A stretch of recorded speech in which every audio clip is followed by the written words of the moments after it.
Hi friends, this video shows how to connect this XP-Pen graphic tablet to Google TV streamer 4K device. See here I am using this multi-port USB hub that is connected to Google TV streamer using this USB Type-C cable.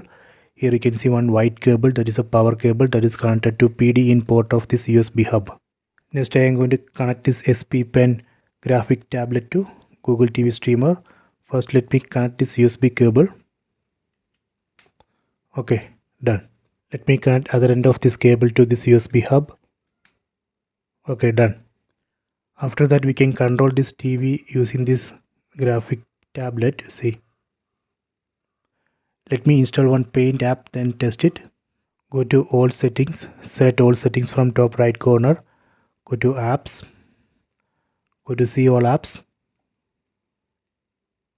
go down, and here you can see IBIS Paint X. I have installed this app using APK file. Let me open this app. Okay, let me test it.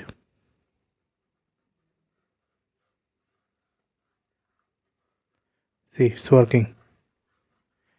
So this way we can connect this XP-Pen graphic tablet to Google TV streamer. Please try this. I hope you have enjoyed this video. Please subscribe this channel. Please like and share the video.